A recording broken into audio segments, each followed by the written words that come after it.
ಎಲ್ಲರಿಗೂ ನಮಸ್ಕಾರ. ಸವಿರುಚಿ ರೆಸಿಪಿಗೆ ಸ್ವಾಗತ. ನಾನಿವತ್ತು ತೋರಿಸ್ತಾ ಇರ್ತಕ್ಕಂಥ ರೆಸಿಪಿ ತುಂಬ ಸಿಂಪಲ್ಲಾಗಿ ಒಂದು 10 ನಿಮಿಷದಲ್ಲೇ ರೆಡಿ ಮಾಡ್ಕೊಳ್ತಕ್ಕಂಥ ಆನಿಯನ್ ರೈಸ್ ಮಾಡೋದನ್ನು ತೋರಿಸ್ತಾ ಇದ್ದೀನಿ.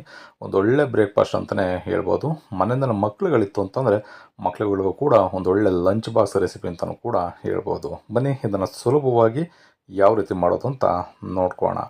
ನಾನಿಲ್ಲಿ ಒಂದು 200 ಗ್ರಾಮಷ್ಟು ರೈಸ್ನ ತೊಗೊಂಡು ನಾನು ಅನ್ನನ ಮಾಡಿ ಇಟ್ಕೊಂಡಿದ್ದೀನಿ. ಈ ರೀತಿ ಉದುರಿಯಾಗಿ ನಾವು ಅನ್ನನ ಮಾಡ್ಕೋಬೇಕಾಗತ್ತೆ. ಈಗ ಒಂದು ಕಡಾಯಿನ ತಗೊಂಡು ಇದಕ್ಕೆ 4 ಟೇಬಲ್ ಸ್ಪೂನಷ್ಟು ಎಣ್ಣೆನ ಸೇರಿಸ್ಕೊಳ್ತಾ ಇದ್ದೀನಿ. ಎಣ್ಣೆ ಚೆನ್ನಾಗಿ ಬಿಸಿ ಆದಮೇಲೆ ಇದಕ್ಕೆ ಅರ್ಧ ಟೀ ಸ್ಪೂನಷ್ಟು ಸಾಸಿವೆನ ಸೇರಿಸ್ಕೊಂಡಿದ್ದೀನಿ. ಸ್ವಲ್ಪ ಕರಿಬೇವಿನ ಸೊಪ್ಪು, ಹಾಗೆ ಒಂದು 3 ಹಸಿಮೆಣಸಿಕಾಯಿನ ಕಟ್ ಮಾಡಿ ಸೇರಿಸ್ಕೊಳ್ತಾ ಇದ್ದೀನಿ.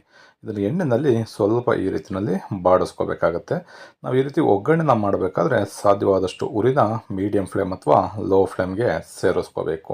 ಈಗ ಇದಕ್ಕೆ ನಾನು ಒಂದು 8 ರಿಂದ 10 ಗೋಡಂಬಿನ ಹಾಕ್ಕೊಂಡಿದ್ದೀನಿ. 1 ಟೇಬಲ್ ಸ್ಪೂನಷ್ಟು ಕಡಲೆಬೇಳೆನ ಸೇರಿಸ್ಕೊಳ್ತಾ ಇದ್ದೀನಿ. ಅರ್ಧ ಟೇಬಲ್ ಸ್ಪೂನಷ್ಟು ಉದ್ದಿನಬೇಳೆನೂ ಕೂಡ ಸೇರಿಸ್ಕೊಳ್ತಾ ಇದ್ದೀನಿ.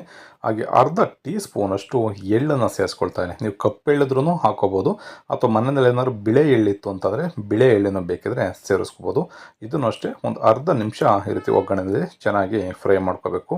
ಇದಕ್ಕೆ ನಾನೀಗ 2 ಈರುಳ್ಳಿನ ಸ್ಲೈಸ್ ಆಗಿ ಕಟ್ ಮಾಡಿಕೊಂಡು ಸೇರಿಸ್ಕೊಳ್ತಾ ಇದ್ದೀನಿ. ಇದನ್ನು ಅಷ್ಟೇ ಈರುಳ್ಳಿ ಸ್ವಲ್ಪ ಸಾಫ್ಟ್ ಆಗಬೇಕು, ಅಲ್ಲಿವರೆಗೂ 1 ನಿಮಿಷದವರೆಗೂ ನಾವು ಫ್ರೈ ಮಾಡಿಕೊಂಡ್ರೆ ಸಾಕಾಗತ್ತೆ.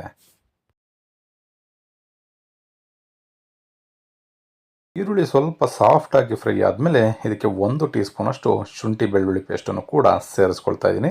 ಶುಂಠಿ ಬೆಳ್ಳುಳ್ಳಿ ಪೇಸ್ಟಲ್ಲಿರತಕ್ಕಂಥ ಹಸಿ ವಾಸನೆ ಹೋಗಬೇಕು. ಆ ರೀತಿಯಲ್ಲಿ ಇದನ್ನು ಅಷ್ಟೇ 1 ನಿಮಿಷ ಚೆನ್ನಾಗಿ ಈ ರೀತಿ ಕಡಿಮೆ ಊರಿನಲ್ಲೇ ಒಗ್ಗರಣೆ ಜೊತೆಯಲ್ಲಿ ಫ್ರೈ ಮಾಡ್ಕೋಬೇಕು. ಇದಕ್ಕೆ ನಾನೀಗ ರುಚಿಗೆ ತಕ್ಕಷ್ಟು ಉಪ್ಪನ್ನು ಕೂಡ ಸೇರಿಸ್ಕೊಳ್ತಾ ಇದ್ದೀನಿ. ಹಾಗೆಯೇ ಒಂದು 1/4 ಟೀ ಸ್ಪೂನಷ್ಟು ಅರಿಶಿಣದ ಪುಡಿನ ಸೇರಿಸ್ಕೊಳ್ತಾ ಇದ್ದೀನಿ. ಅರಿಶಿಣದ ಪುಡಿನಲ್ಲೂ ಅಷ್ಟೇ ಸ್ವಲ್ಪ ಹಸಿ ಹಸಿ ಇರುತ್ತೆ, ಹಾಗಾಗಿ ನಾವು ತಿನ್ಬೇಕಾದ್ರೆ ಹಸಿ ವಾಸನೆ ಕೂಡ ಅದು ಕೂಡ ಬರುತ್ತೆ. ಅದನ್ನು ಅಷ್ಟೇ ಎಣ್ಣೆನಲ್ಲೇ ಈ ರೀತಿ ಈರುಳ್ಳಿ ಜೊತೆಯಲ್ಲೇ ಚೆನ್ನಾಗಿ ನಾವು ಅದನ್ನು ಕೂಡ ಸ್ವಲ್ಪ ಹಸಿ ವಾಸನೆ ಹೋಗಬೇಕು, ಅಲ್ಲಿವರೆಗೂ ಫ್ರೈ ಮಾಡ್ಕೊಳ್ಳೋಣ. ಈ ರೀತಿ ಒಗ್ಗರಣೆ ಪದಾರ್ಥಗಳನ್ನ ನಾವು ಕಡಿಮೆ ಊರಿನಲ್ಲಿ ಇಟ್ಕೊಂಡು ಚೆನ್ನಾಗಿ ಬೇಯಿಸ್ಕೊಂಡ್ರೆ ಆನಿಯನ್ ರೈಸು ಕೂಡ ತುಂಬ ರುಚಿಯಾಗಿ ಬರುತ್ತೆ. ನಾನು ಇದಕ್ಕೆ ಏನೇನು ಪದಾರ್ಥಗಳನ್ನ ಬಳಸ್ತಾ ಇದ್ದೀನಿ ಅನ್ನೋದನ್ನು ಕೂಡ ಡೀಟೇಲ್ಸ್ನ ನಿಮಗೆ ಡಿಸ್ಕ್ರಿಪ್ಷನ್ ಬಾಕ್ಸಲ್ಲೂ ಕೂಡ ಕೊಟ್ಟಿರ್ತೀನಿ.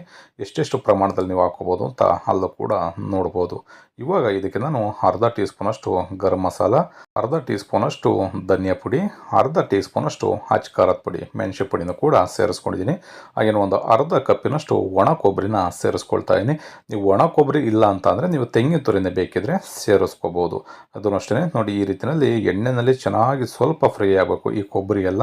ಆ ರೀತಿಯಲ್ಲಿ ಚೆನ್ನಾಗಿ 1 ರಿಂದ 1.5 ನಿಮಿಷ ಫ್ರೈ ಮಾಡ್ಕೋಬೇಕು. ನೋಡಿ ಆಗ ಸುತ್ತಲೂ ಕೂಡ ಎಣ್ಣೆ ಬಿಡ್ತಾ ಬರುತ್ತೆ.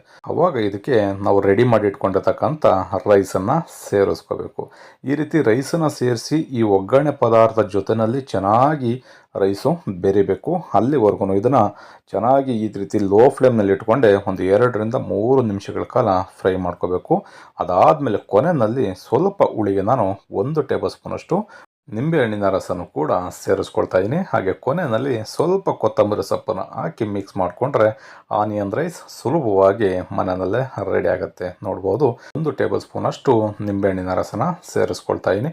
ನಿಮ್ಗೆ ಹುಳಿ ಜಾಸ್ತಿ ಬೇಕು ಅನ್ನೋಗಿದ್ರೆ ಇನ್ನೂ ಸ್ವಲ್ಪ ನೀವು ನಿಂಬೆಹಣ್ಣಿನ ರಸನ ಸೇರಿಸ್ಕೋಬೋದು. ಈ ರೀತಿ ಕೊತ್ತಂಬರಿ ಸೊಪ್ಪನ್ನು ಕೊನೆಯಲ್ಲಿ ಸೇರಿಸ್ಕೊಂಡು ಮಿಕ್ಸ್ ಮಾಡಿಕೊಂಡ್ರೆ ಆನಿಯನ್ ರೈಸ್ ಮನೆಯಲ್ಲಿ ಸುಲಭವಾಗಿ ಒಂದು 10 ನಿಮಿಷದಲ್ಲೇ ರೆಡಿ ಆಗುತ್ತೆ.